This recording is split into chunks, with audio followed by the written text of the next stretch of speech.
Hi, everyone. Welcome to our Corporate Experiences STEM series featuring a virtual field trip to Sequoia Hospital IT.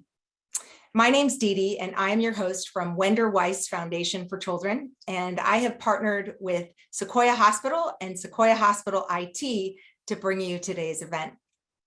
We are very excited to be here today with students and teachers from Carlmont High School, live on Zoom, Santa Clara High School, virtually.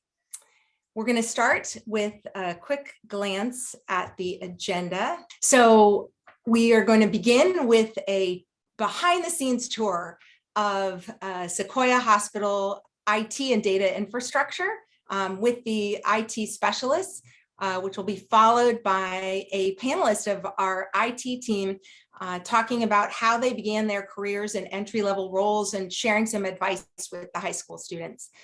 We will then have a couple of educational case studies featuring critical situations at the hospital and how the team tackled them.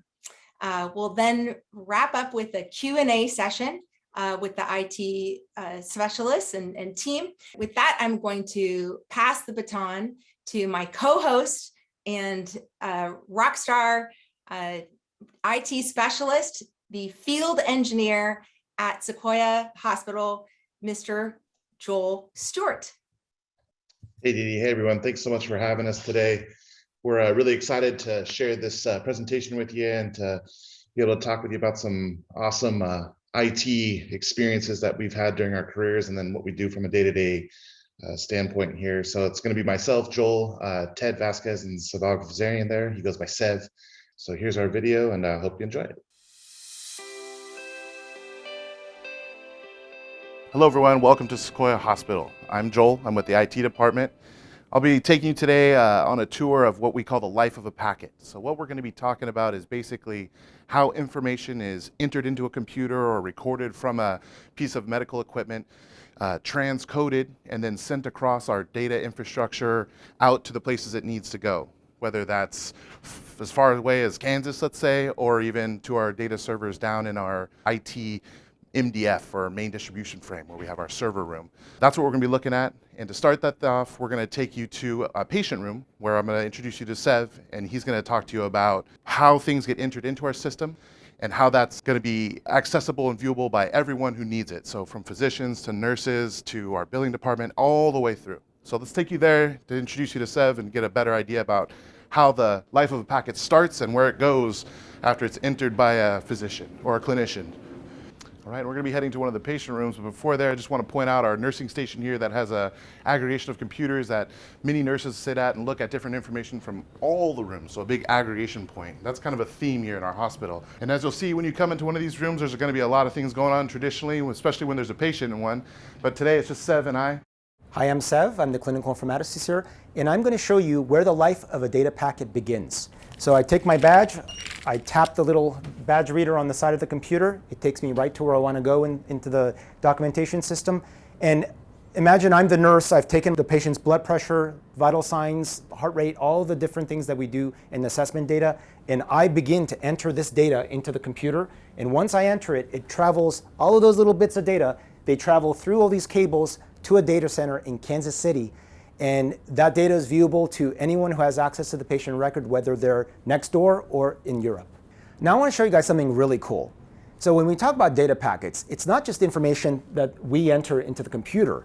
The patient also has a call light system where they can call for the nurse using this button. All those data packets travel through this cable into the wireless system, and all of that information travels into my wireless communications device wherever I am wirelessly. And as Sev just pointed out, packets not only travel over the wire, which go through our walls, but over the wireless network, right? But imagine that all the packets that are traveling over the wires are going in through our structured cabling, which is in our drop ceiling here, all the way back to an intermediate distribution frame, IDF. And we're going to head there now.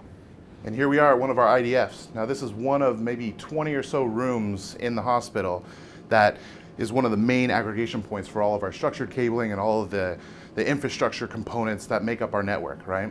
So this is one of them, and the reason that we have so many is because of the constraints of how long a cable can be. We can't have a cable that goes 10 miles, let's say, right? Unless it's a special kind of cable. We'll talk about that. But as of now, all of our copper cabling that's in the walls that support our access points, and also every hardline connection to our computers in this unit is going to terminate here. So let's take a look.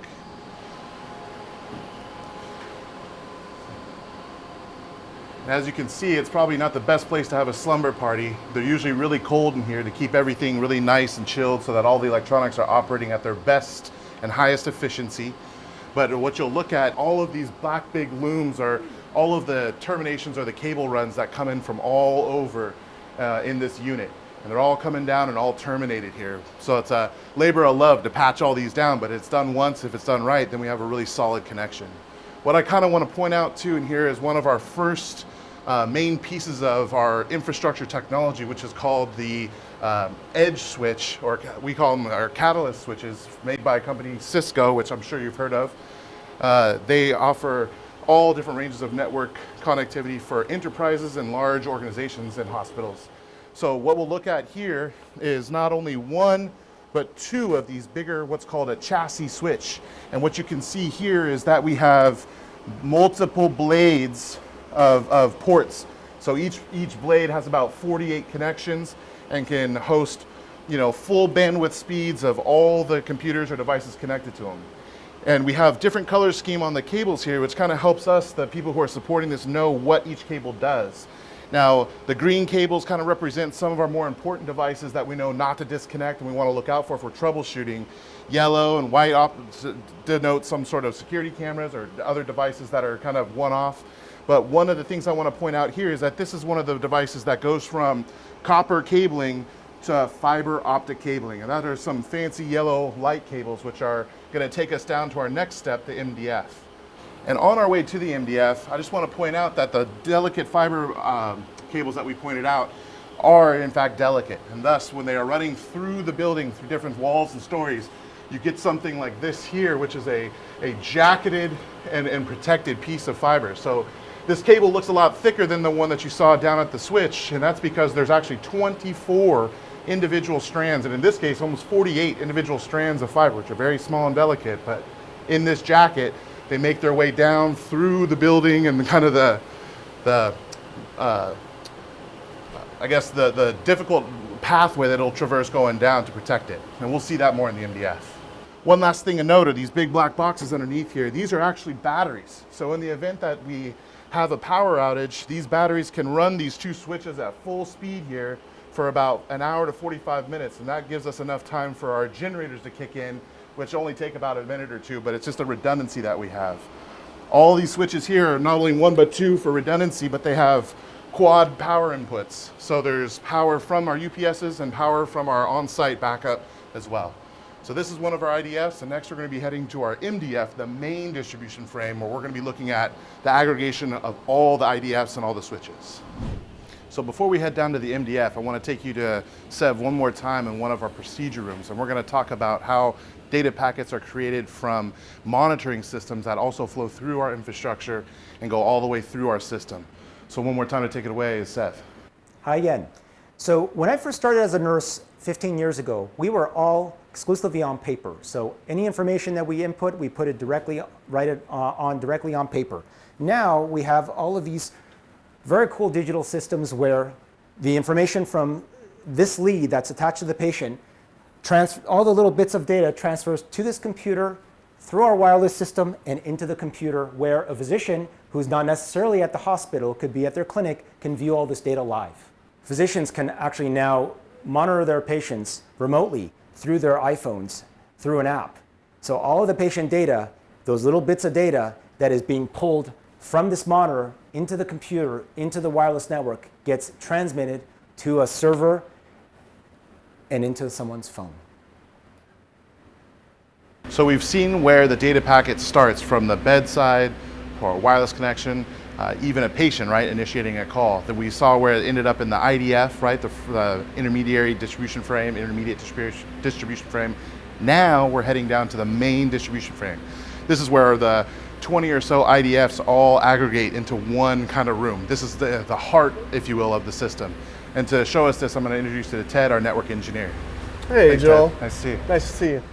All right, let's go in and take a look.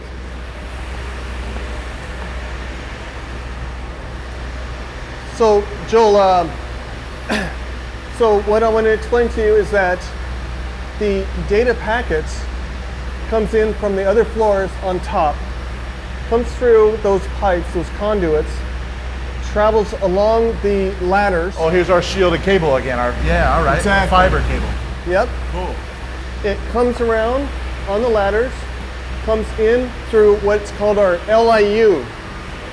The LIU is where all the cables come into a rack or shelves, and on these shelves, the consist of different devices where all the data packets come together. So they first start on the two core switches. From the core switches, it will travel through the firewalls, which are these blue devices here, and then also through the wireless controllers. The wireless controllers are the brains for the APs, the wireless APs that are through the hospital. The firewalls are what protects our network from bad data packets. It filters out the packets. Then we have our routers.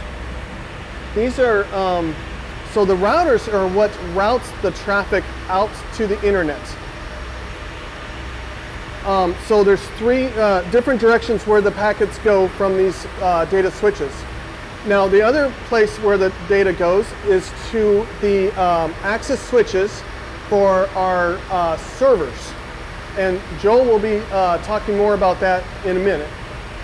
And the other place after the router, it will go out to another switch. And from that switch, it goes out of the building to two different internet service providers. And from there, it will go to other hospitals and it will go out to the internet. Like Ted pointed out, we have some specialty network hardware here that connects directly to our servers. So you'll see here that there's yellow and blue cables. These cables denote the distance and the speed that the fiber cables can handle. In this case, we're running shorter distances, so we're using multi-mode, or this blue cable, to head over to our cabinets that support all of our servers. In this instance, we have a cabinet that supports all of these machines here, two network devices at the top, and then all the copper connections through the end that support all of our servers. So as you can see, there's a lot of things happening here in this room. It's a very, very important room. And as such, we have multiple redundancies in this room, including multiple feeds of power from different actual utility poles from PG&E. And then if we kind of look to our right here, we have multiple cooling systems as well. So if one fails, the other one will be able to step up and take care of the cooling needs of the room. If the room gets too hot, everything shuts down and we're at a downtime situation. So concluding our tour of our facility, we saw where packets start at the bedside and are generated from multitude of different sources, travel to our IDFs, and one of 20 or many, and then condense all the way down to our MDF, the main distribution frame, where everything kind of condenses into one spot. We saw multiple redundancies, different kinds of interconnections, and even different technologies that are used in the hospital. I hope you had a good time. Thank you for joining us today. Hello, my name is Joel Stewart. I'm a field engineer or associate field engineer for Dignity Health, supporting 4 hospitals and 30 clinics. My role is basically supporting all of the server and network hardware that runs all of the attached computers and devices that support the hospital. The main part of my role starts, I would say, from the life or the beginning of a new server or new network piece of equipment gets arrived or arrives at the loading dock. I take it out, I rack it, I install it, I cable it up. So basically make sure that I can connect it to our data plane, which is how it kind of communicates with the other infrastructure in our environment, and then the power plane so it can actually be turned on and run. You'd be surprised that they do break, even though they're built not to. They are built by humans. And so, yes, we have things that go wrong. So one of those things is a hard drive that might go wrong or bad on one of my servers.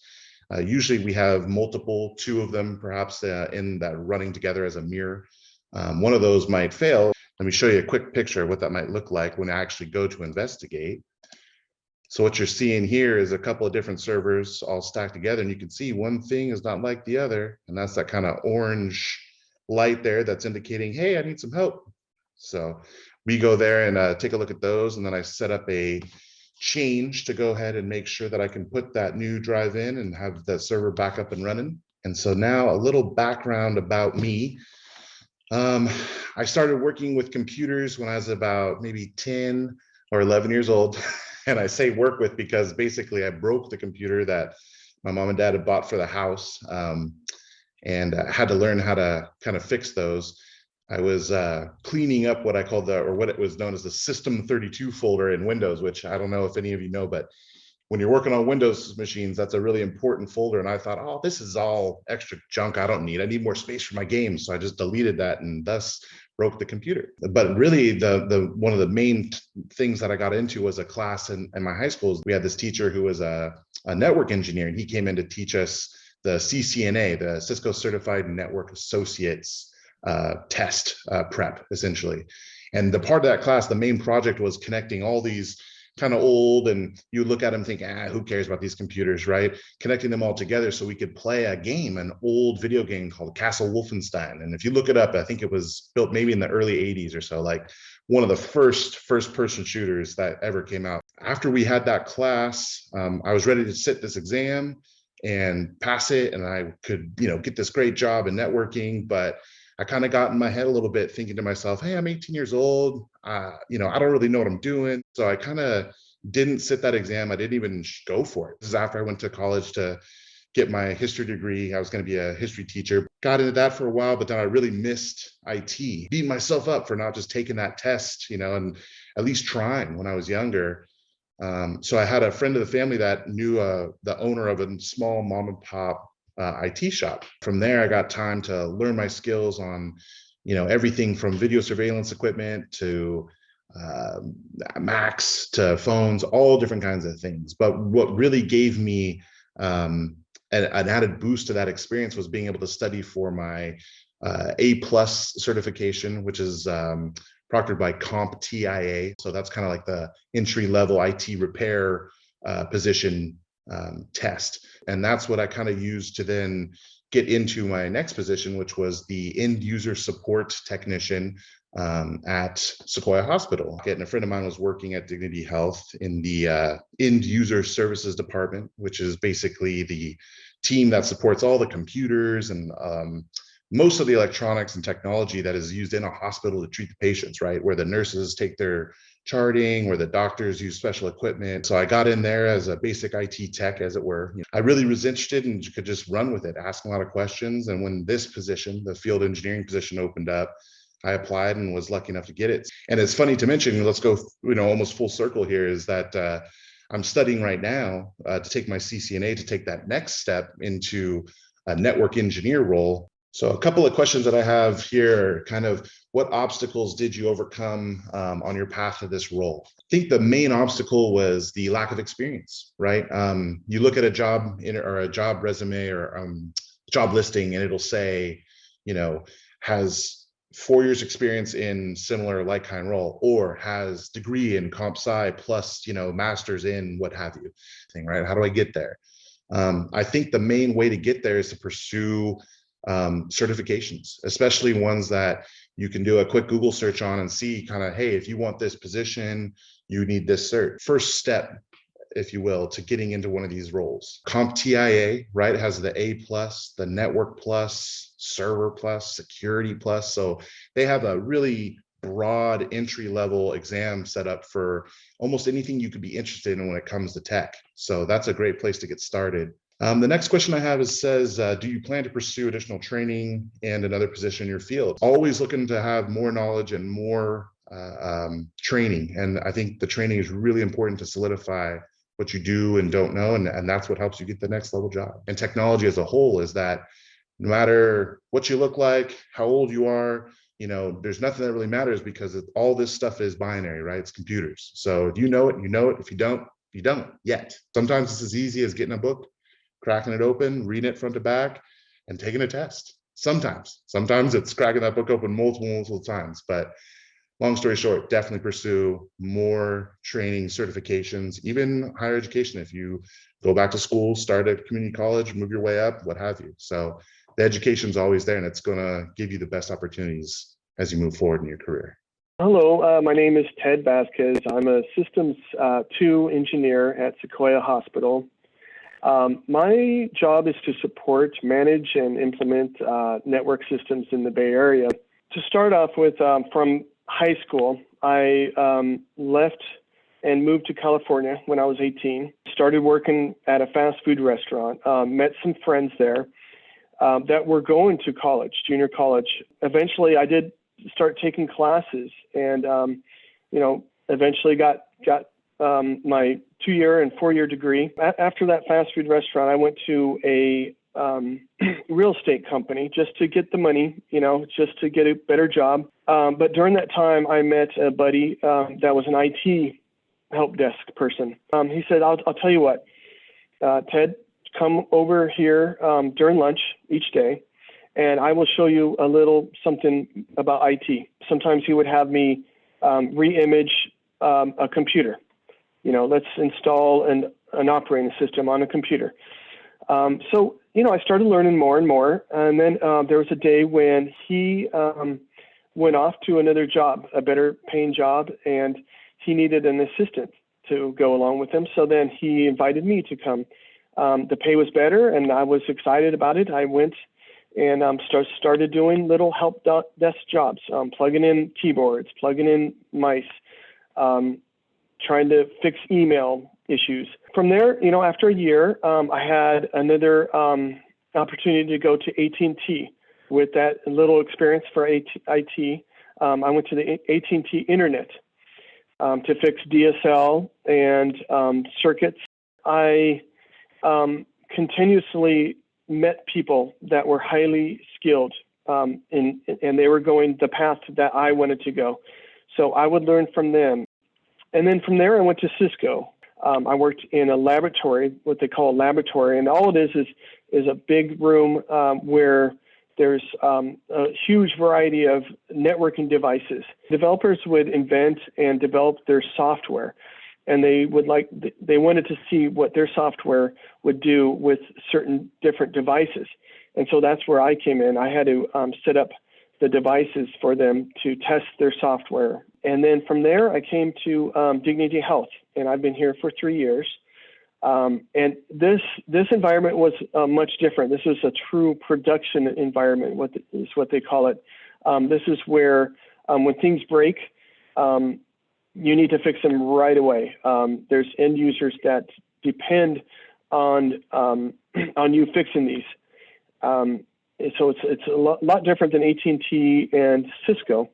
Some of the things I like most about this job and this type of work, I love the challenges every day. It's kind of like playing a game, like a board game. Here's a new challenge, a new task to fix, something to implement, a new project that happens. And then also, I love the fact that I'm helping others. It's nice that I can help out. If you're in high school, you're looking to get into this field, and you're probably wondering, where do I start? I would say, try to volunteer. There was one student in one of my classes that was in high school. He volunteered to work on the high school network, and he became one of their main IT guys to fix stuff. I had a friend that, went to a gym, made a deal with the owner. The owner gave him free membership, and as long as he could, do computer work and fix his computers, So there's different ways. You just have to be, just be alert, be brave, and go out there and start asking. Anything to put on that resume. Some of the things that I had to do to improve my skills was to get certified. One of the certifications is called a CCNA, which is Cisco Certified Network Associate certification.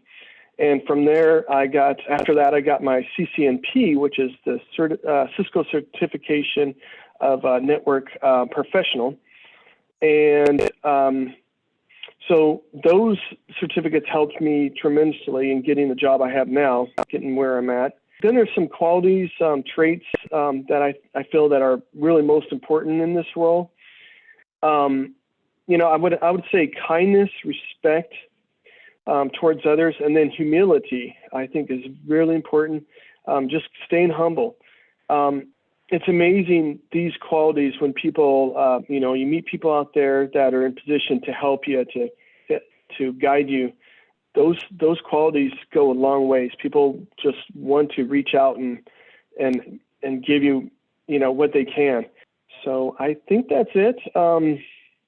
Yeah, I appreciate your time and good luck. Hi, my name is Sev Azurian. I'm the clinical informaticist at Sequoia Hospital. So clinical informaticist is basically, it's medical professional and IT put together. I started off in high school where we didn't really have, at the time, we didn't really have very many choices of classes. The only classes that they offered at my high school was typing. And at the time I typed faster than the teacher did. So that wasn't very useful for me. But once I graduated high school, I started working at Circuit City, but I also at the same time took classes in web design, in programming, in general IT, and those classes led me to work in many, many computer companies. And then as I was working through various jobs, my grandmother suffered a stroke roughly 18 years ago, and it was at that time that we were jumping around from hospital to hospital, and I saw what the nurses were doing through their very meaningful care, and I thought that that was something that also interested me very much, and thought it was very meaningful work. So I became a nurse after the many jobs that I did in the tech industry.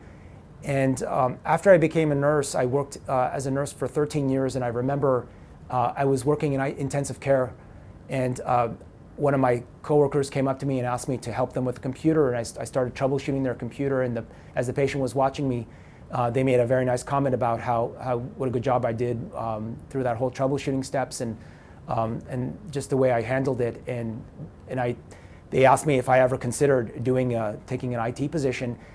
And I said, well, I really love what I'm doing. I like working with people.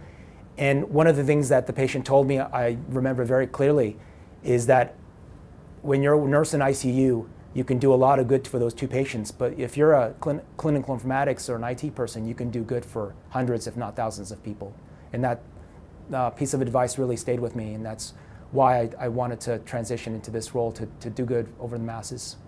What do I like most about my position?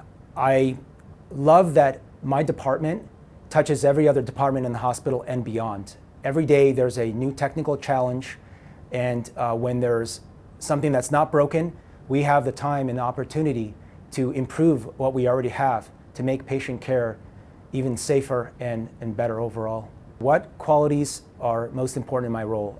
I think that the clinical informaticist role, as I mentioned, is a blend of both IT and medicine together.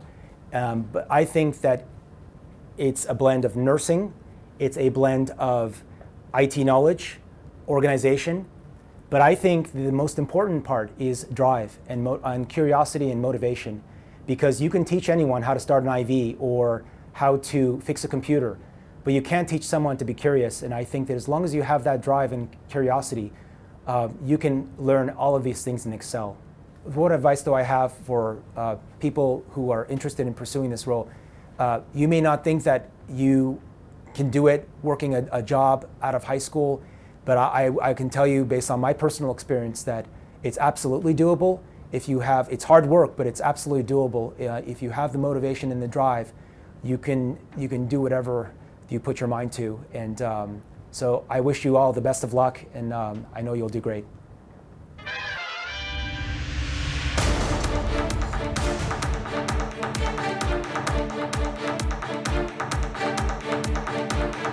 So now we're going to be talking about a scenario where we have Cerner, our electronic health record system, go down, and that will affect the whole hospital, every unit, every patient. And we have mitigations for this. Sometimes there's things you can't control, but we try and take account for every situation, every possible problem.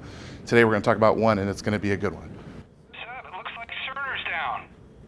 It sounds like what you're reporting is Cerner is down. Let me check.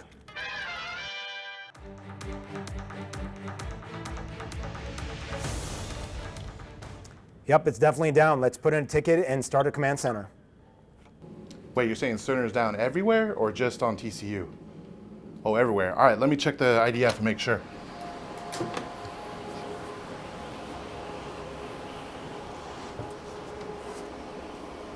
Yeah, my links look up. Switches are still on. No power issues. I have to let them know it might be something else. Hey, Joel, what's that? Cerner's down? Okay, I'll check the routers and the switches, the core routers, and then I'll go check the circuit. Let's go take a look at the circuit now.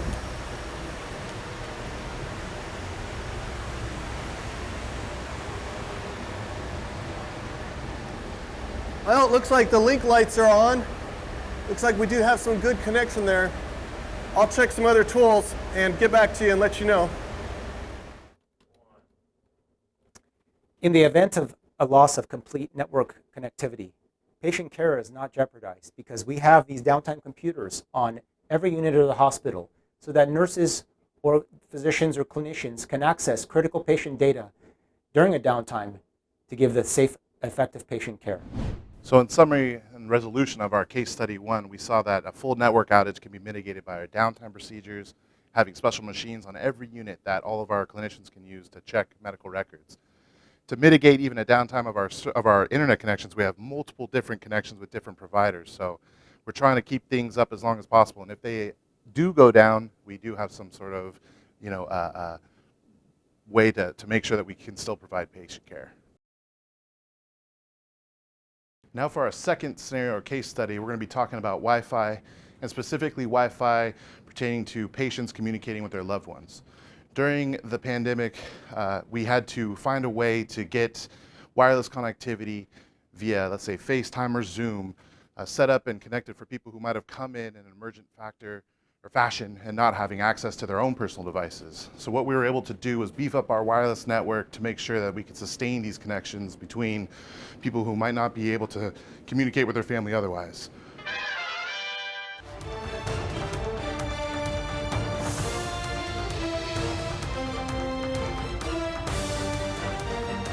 So the first part in troubleshooting poor wireless is actually to be physically where you're having the issue and use a simple tool that you can get on a smartphone, an app per se that will do a Wi-Fi analysis. Many of them are free and you can even download them, try it at your own house to kind of see where you would have strong signal, aka closer to where the signal emanates or your router, and then where it might be more of an issue, maybe further away from the router itself, down some flight of stairs, or in a room that might be kind of sealed off with maybe some different kind of structured wall insulation. In this case, in a hospital, we have all kinds of things in the wall that might be affecting the signal. In this room, for instance, we have an access point and we have a great signal. Thus, there's nothing impeding the signal getting to the phone that's receiving it and telling us we're good to go. The trouble is, like I said, in a hospital, there are many different things, systems, tubings, gas delivery systems, all kinds of things in the walls and the ceilings that might affect us, not to mention things above and below us. For instance, in this room, right next door, we have a really poor signal. As you can see, it drops all the way off here. So in one room, literally 4 or 5 feet over, it's great, but in the next room over, it's not that good. So we're gonna have to find a way to beef this up in this room. I think we're gonna need to call Ted, our network engineer, to kind of use some enterprise tools to show us what we're working with.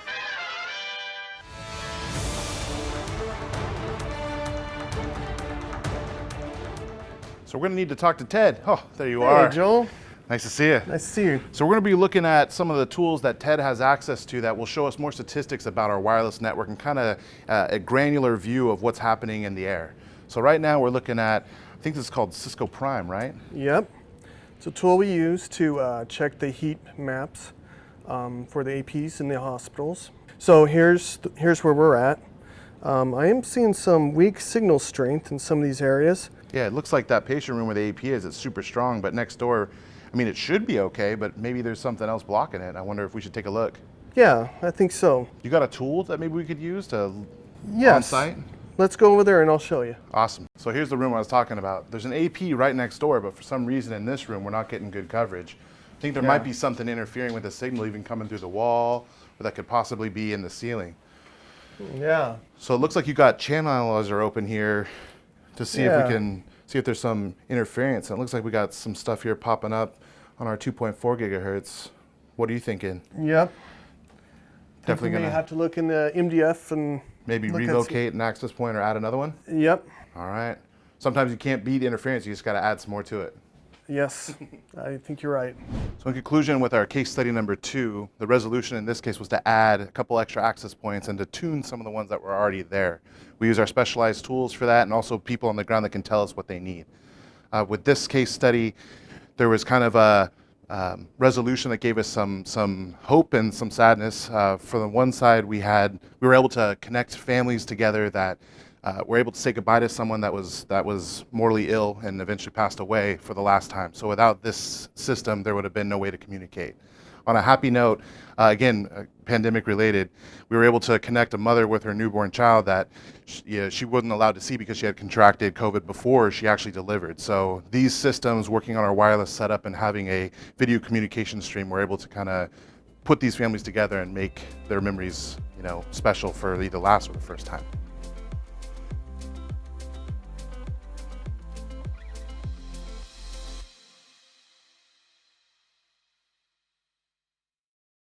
And that was our video tour and a couple case studies there, as well as some of our interviews. So I'm going to go ahead and start up a little quiz that I had geared up for everyone to kind of see what you took away from our case studies there, and just overall a little fun thing for us. And you can see my little postscript down there. It's just for fun, so you won't be graded. Don't worry about that. So let's go ahead and start up with our quiz.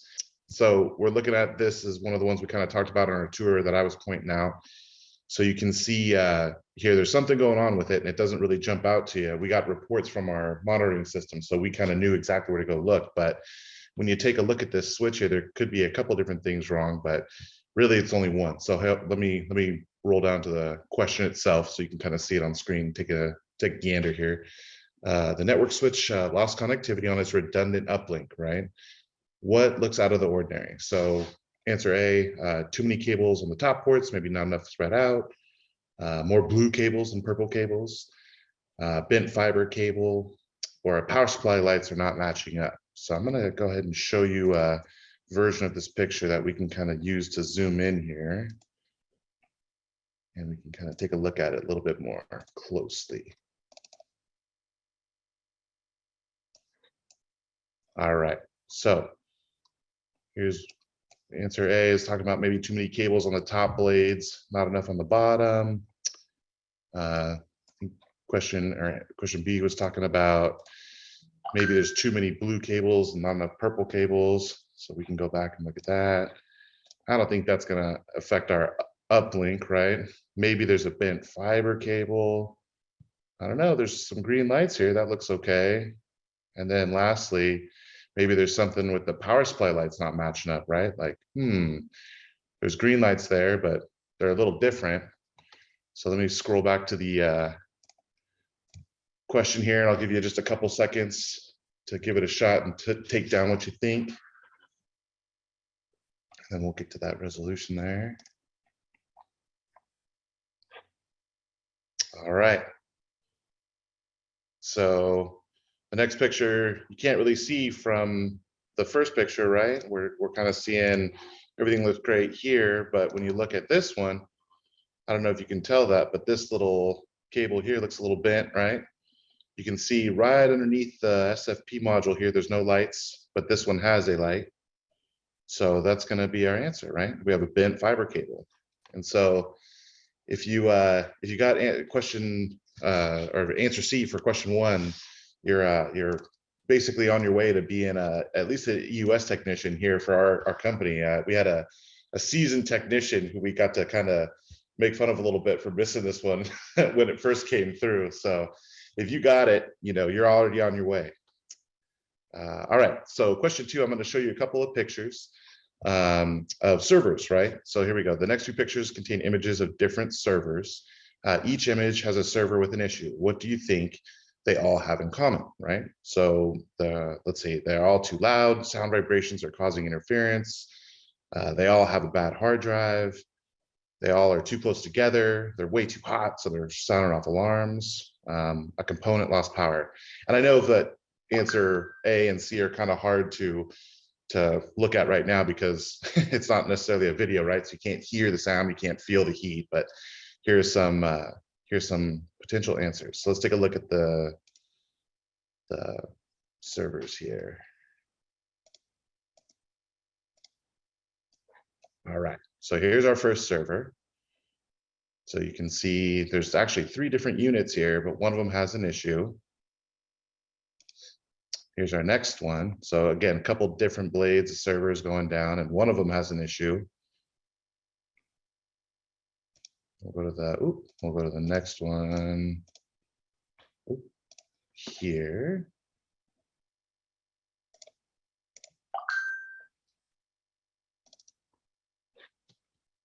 So here again, 2 different servers. One of them has an issue.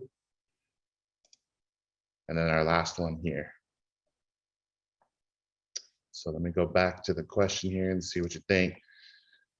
So again, they're all pretty close stacked, as you saw. You know, they all kind of are really loud. I don't know if you heard it in our video there, but in the IDFs and in our MDF, it's really loud. It's constant sound, right? So there's a lot of noise already emanating. We have AC, right? So they're all trying to stay cool. So I guess, you know, if they were all, you know, running too hot, they would probably all have an error, right? And that kind of goes with the component lost power, right? So if the component lost power, it probably wouldn't have a light on, right? So you'd be black, right? So let's see what the answer ends up being here. And looks like it's B. They all have a bad hard drive. So let me kind of show you these pictures again and kind of talk about it. So in this one, you can see here that this little square, you know, chassis and this little chassis and this little chassis, these are all hard drives, and they're kind of denoted here, 300 gigabytes each. This one has this little heart rate monitor, we'll just call it, right, or heartbeat monitor as orange. So it's kind of telling us, hey, something's wrong. And you can even see on the side the blue for one that's all good and green for the drives, and this one's yellow or orange, amber, and we got an amber light here. This one is a little different make and model, but the same idea, right? A little kind of hot swappable hard drive that's behind this little bay, and this one's obviously having an issue. Same goes here, right? And this one's an interesting one. You got a whole bunch of green here, but then these guys are saying something's going on, and this blue denotes that it's the last one of the grouping of hard drives that's alive. So don't unplug this one or don't remove it, right? So that kind of tells you that this is a real bad emergency. So the orange one failed, and they might be a grouping. So anyway, that was my little quiz I wanted to go through. I hope you guys kind of had fun looking at that, or might even got the answers right. And if you did, you're well on your way to an IT career. At least, you know, you can come help me out anytime. So we are now going to transition over to our Q&A section of the field trip, and we're going to have Joel jumping back in as our moderator, and then he's going to be joined with Sev and Ted, just adding their spotlights here. So yeah, I'm going to go ahead and start with a question that's going to just be for the panel really quick, and this will be one that I think is pretty pertinent for everyone. But the question is, do you do the same thing every day, or is it different stuff? And I'll go ahead and ask Sev if he wants to start with that one, and then we'll come back to some more. That's a great question. So one of the things I love about this job is every single day is a different challenge. I've never left this job in any single day not having learned some new crucial piece of information between IT, between the massive EHR that we use. There's always a new challenge and something interesting to learn, or some investigation to do where you learn some new angle that you never knew existed. So every single day, I can tell you, is a brand new day. Yeah, and it's the same for me. You know, I've been here 3 years, and I still see, you know, I feel like, you know, there's always something new. So it's really fun. You know, it's like I kind of explained, it's like a board game. You walk in the morning, somebody brings out a new game you never played before, So then you kind of all get together with the group and say, all right, let's start playing, let's figure this out. So it's great. Awesome. Yeah, and I'd say the same, right? It's constantly evolving, not only with the technology that you're working with, but just the problems you face. You'd be shocked at some of the things that come through. One day it's a server issue, the next day you got a new switch you got to fire up. COVID really changed a lot of that stuff too, where it was, we thought we might just sit back and like make sure everything stayed stable, but there was a lot of adding and a lot of changing. So it's kind of very situational, and it's all tech related, but a lot of differences every day. It's definitely not mundane, continual tasks all the time, which makes time go by fast and really enjoyable. Let's see. For Ted, I'm going to ask, how many hours a day do you think you work as a network engineer? A day, probably. I feel like I work 10 hours a day, probably, but it's on and off. Sometimes, this week is a 60-hour week, but then and then sometimes you have issues. I've worked 23 hours straight one time. So it just really depends. It's kind of the job we do, the support job. It's on and off. If you have an issue, you got to stick with it and just hang in there, And then maybe there's another day where it's not as busy. There's nothing broken or, So it kind of evens out. Awesome. Yeah, definitely. Let's see here. I got a fun one from Sev that I think is going to be a good kind of story about the stakes we're working with at the hospital here. So the question goes, have you ever made a big mistake on the job, and how did you fix it? So this might be one that I think will be an interesting. Oh, yes. Yes, I've made many mistakes, but I think the doozy was many years ago when I first started this job in clinical informatics. A lot in our job, everyday performance, what we do a lot of testing. And one of the things that I did was created a test patient in our live environment, in our production environment. And I started testing this massive test script, which is, this is longer than the size of my arm. And as I was going through it, I didn't realize that I had registered the test patient incorrectly, and it was firing charges throughout the hospital. And what that means is that as I was doing my testing, we were billing this test patient millions of dollars. And so I'm sure the finance department were dancing. And at the end of the month, we realized all that money that was actually coming from my test patient. So I learned very quickly and learned very quickly that failure is a very good teacher. And it doesn't feel good at the time, but I love failing because I learned so much from my mistakes, more so than my successes. Awesome. Yeah. When you're dealing with that much money, man, right? It gets things get hot real fast. People get excited and really upset. So yeah, it's a high stakes environment working in the hospital, and especially in IT. So many people depend on it. So definitely understandable. Hey, Ted, Joel, I noticed we have a lot of questions. Yeah, I'm getting through the chat. Great questions here, but then I'm That's getting great. queued up. Do you do cybersecurity work, Ted, at all, or how do you interact with our cybersecurity team? So the cybersecurity team, there's a special group. And that's all they specify in. They protect our network. They have certain devices that they manage. They program. They monitor. These devices are the greatest quality, the best. So I do interact with them, but I don't. My piece is more the networking. My piece is getting that data packet from one place to the other, where their job is to protect that data as it goes through the network. So we do. It's hand in hand. We deal with them a lot. Nice. And Seb, if you want to add on to that at all, I know you had a interesting insight into the cybersecurity and like ransomware, how we protect ourselves from that with our systems. Yeah, there's a lot of, as you know, the world has a lot of issues with ransomware right now.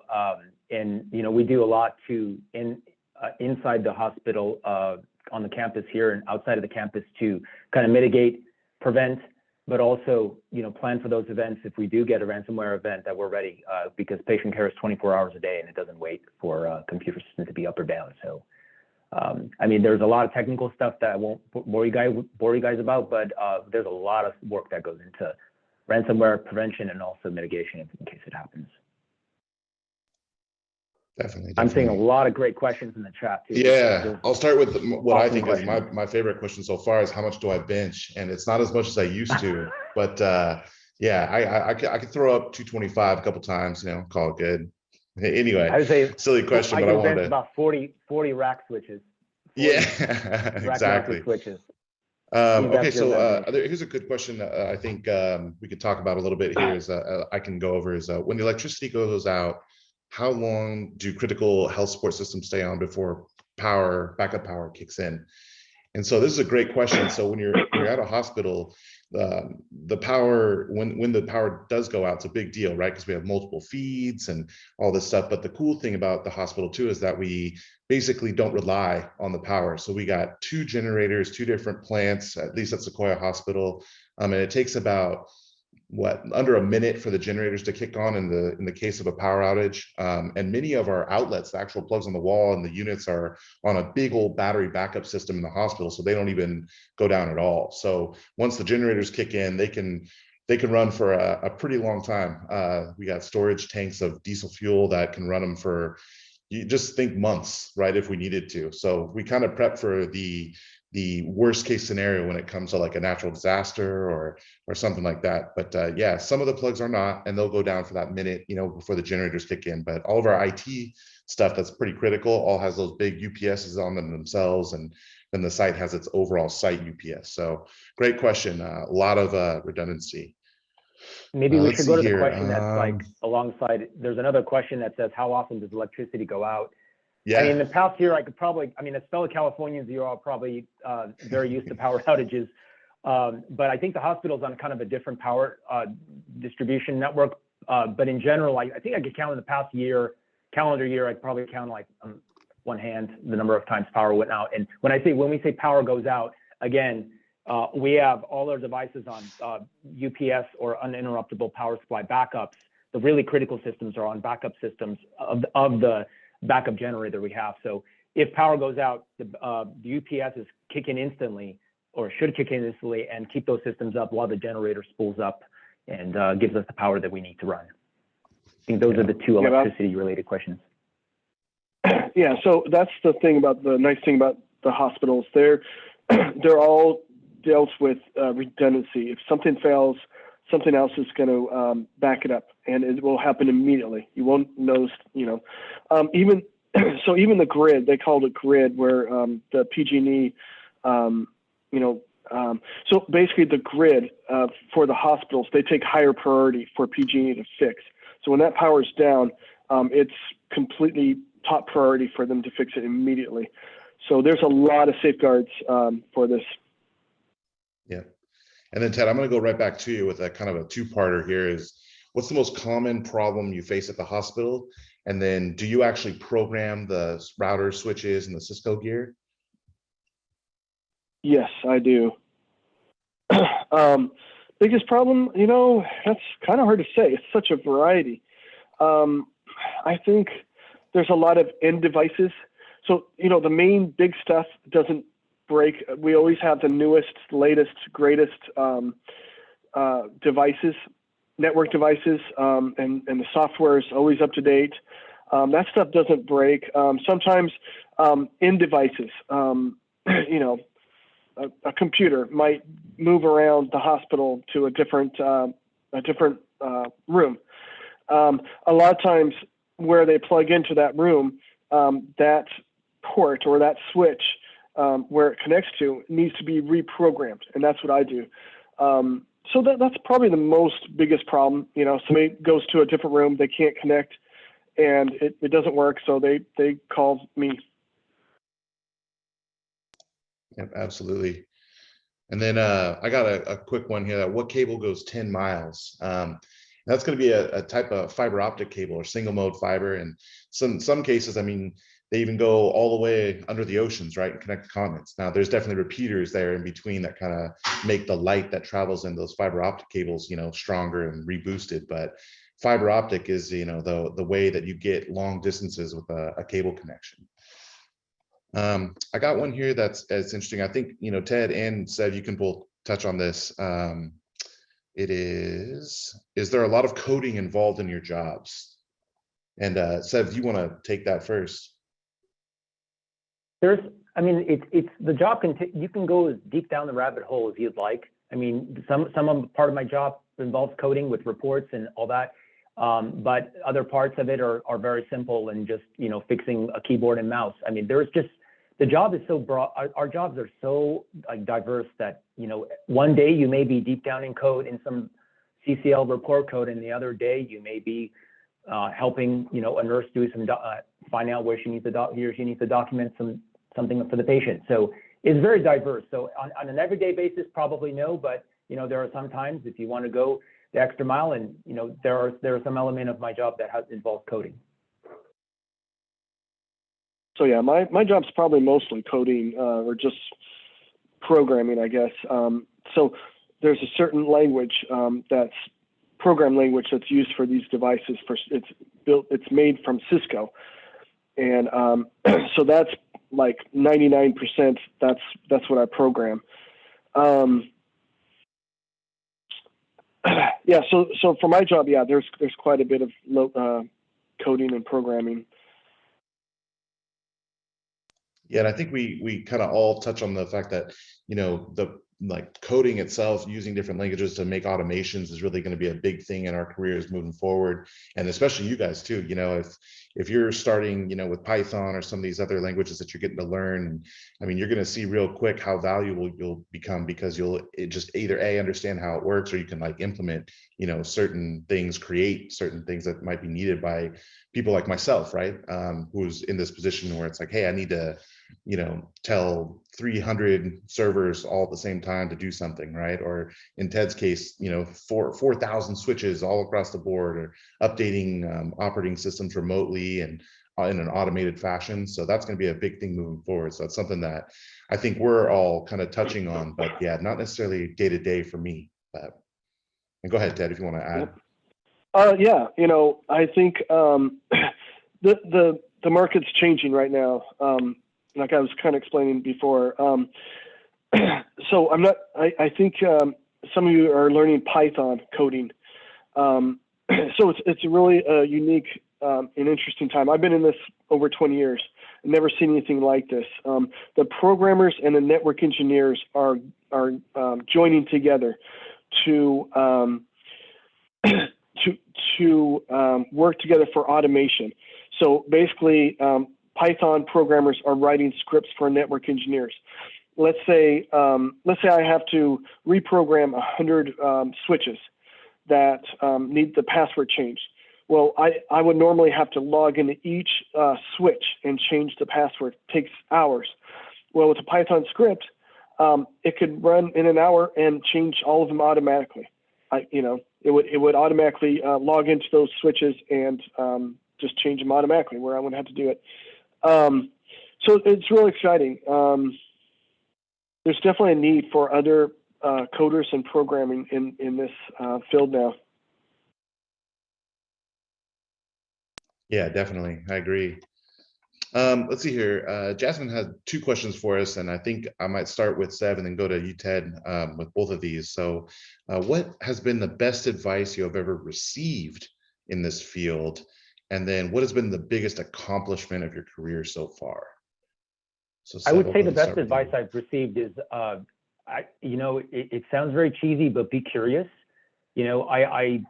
I'm constantly getting myself in trouble because I'm always getting myself involved in things, and I want to just keep learning. And every single day, I ask someone, how does that work? Why is it working that way? And I would say it's just a lifelong. When people say, you seem like the expert in the field, I really am not, because I feel like a novice every single day, because that everlasting thirst of knowledge just comes to me naturally, and it's an everyday thing. And then, sorry, Joe, what was the other question?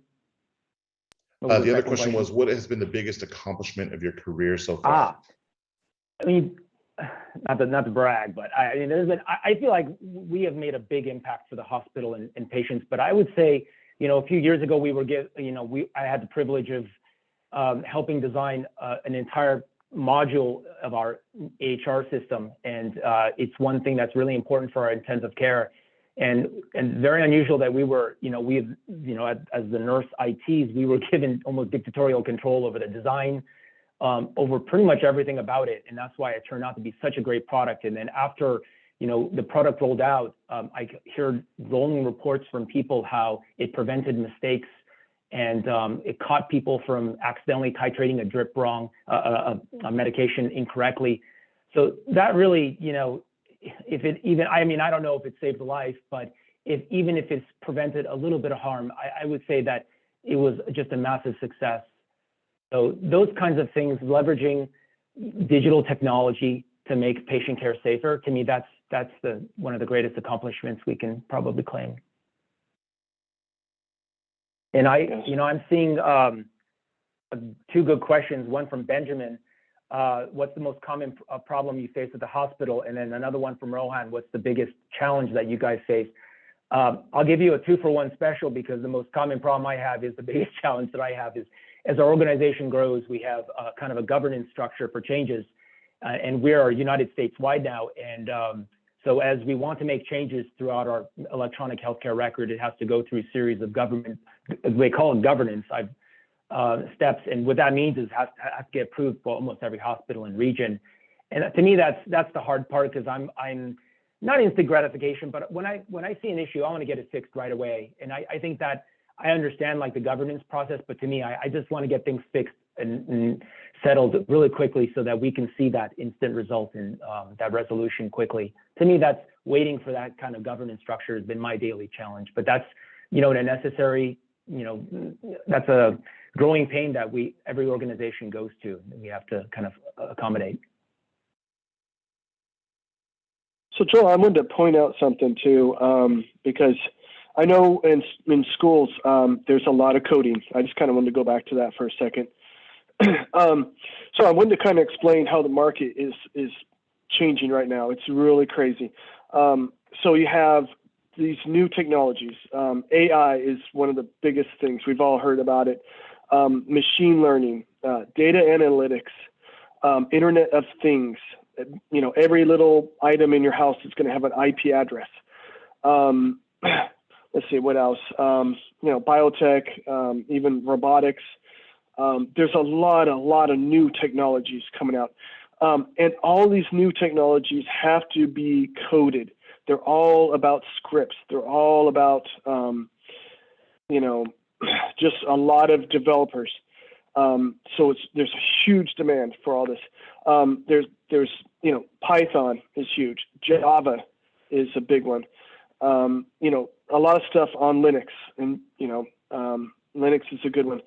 So in our field, we're support, and we implement these devices in the hospitals and stuff. We fix things. But there's a lot of places, just like Cisco, that I used to work with the developers. They're inventing these things. They're creating these new technologies, and we're seeing this changing. I mean, even our lifespans, I believe, will change, will be increased due to all these new technologies. So it's a really exciting time. Definitely very important. Let's see here. I got one that says, how long have you been working in the technology field to get your current job? And I'll go ahead and take that one. So like I kind of touched on in my little interview there, was that I've been playing with technology for a long time. So if you're using it and working with it every day, you kind of have experience too, right? You've been using it for a while. To be more granular, I kind of was on maybe 3.5 years of, being in the field, before I kind of got this next job, and then 3 years from there to the next. So in my own case, it was as fast as I could study, was about 3-year gaps, right, for next certifications and then applying for different jobs. So that's my story. What about you, Seth? I can speak for the clinical informatics nurse role. In general, they do ask that you have a few years of nursing experience, only because, again, as we mentioned at the beginning of the presentation, my job is kind of a blend of both medicine and technology together. So without having that experience on the floors, it's difficult to understand the workflows and what the issues are. And if a problem comes up, it's very difficult to troubleshoot them. So a few years in nursing at the very minimum, because most of what we learn is in the first 3 years, I would say. And then, it becomes, you begin to fight the law of diminishing returns. And then IT, I would say infinite. There is just so much to learn in IT. I mean, I exercise all of my IT muscles every single day, whether it's through graphics design, networking, troubleshooting, hardware, networking. I mean, it's just nursing every single day it's kind of a blend. And I think that actually is a very good segue to, one of the other questions that we had was what makes your job enjoyable to you? And that was asked by, Ziad Salami, if I hopefully I pronounced that correctly. But I think that one of the things that I love about both IT and clinical informatics is that it's kind of a culmination of all the skills that I think a lot of us, most of us already have. I'm sure all of you probably have. Just having people skills, for me, nursing knowledge, IT skills, and also organization. I don't also forget about organization and most importantly, drive. I think as long as you have those kind of qualities and that knowledge base, I think you'd excel in any of these careers. Minus the nursing for IT, obviously, because nursing is good to know for IT, but it's not a requirement. Yeah, and then I got kind of a follow-on for Ted on that. It's at least the experience section. I know Ted's in a position that's pretty technical and highly coveted. So it's one of those things where there was a question about how much experience you need to get a job similar to yours. I think you can touch on that because being in your role, you really do have to have that base level experience. Yeah, so let's say, you're getting fresh out of high school. You want to be a network engineer. That's basically what I do. First thing to do, volunteer, get some stuff on your resume, get in the door to an IT job. You're going to be doing little stuff, maybe after a year, you start moving up, start learning, to do other things. At the same time, you're studying, you're getting certification. So like Joel has his A+ certification. So the first thing, you get that A+ certification. Then after that, you get the CCNA certification, and then get the CCNP certification. So there's quite a bit of studying. You could probably do it maybe in 2 years if you're pretty driven. And then you will need some experience. I'd say for my job, at least a good 5 years. But it's it's the way the path you're going. So enjoy the path. Have fun with where you're at that time. We were talking about qualities and things that it's really nice to have. I think the thing in IT is to find that inspiration, keep excited, have fun with your work, with what you're doing, instead of like looking way down the line. You want to get to a certain point, but just, stay focused on where you're at and just be excited, make the best out of where you're at. It goes a long ways. So yeah, that's pretty much how the path that I went. So. Yeah, and there's another question by Benjamin here that says, what roles are there for people in IT at the hospital and what do they do? So I just wanted to kind of point that out since the three of us are on this panel right here. You can see that, the hospital itself has, if you think of IT, anything that you can think of, there's people that are doing that for this org, right? There's coders, there's network guys, there's security guys, there's any kind of field you can think of, we got it. Security cameras, security systems like that, physical security, we call it, right? So remote door locks, and surveillance, like we got all that stuff set up too. So not something that I do, but we all kind of interact together. So there's a very big network of IT professionals that might not work at Sequoia Hospital proper, but are backed by this whole grouping of people. So Sev and myself and Ted, we all kind of support that hospital. Sev's there every day, right? Whereas Ted and I are kind of regional. We support a couple different hospitals in the region, but each hospital has kind of the people locally that work there doing their jobs for IT, and then that kind of pan out. So yeah, I think we got time for maybe one more, maybe one or two more, right, Dee Dee? Hopefully. Sorry, you got it. Just probably just one or two more questions because we're going to want to wrap up in a couple minutes.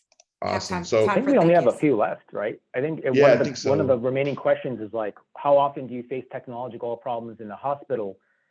And that was asked by Tazara, and that is a great question. We face technological problems every single day ranging in severity, obviously, between broken keyboards, which is going bad, versus to more severe things like the servers in our, that our electronic healthcare record host provider kind of bursts into flames, and then our whole healthcare record goes down. So, it ranges between, it's not like an everyday thing, but between all the networks and the electronic healthcare record, all these million computers, and then the bajillion types of cables we have all around the hospital, we are very, very reliant on technology. And that's why we, as we mentioned earlier, we take ransomware so seriously for both prevention and mitigation in case it happens, because you see these companies getting crippled when their systems get taken down, because we are half man, half machine at this point. And it's very important that we maintain those machines.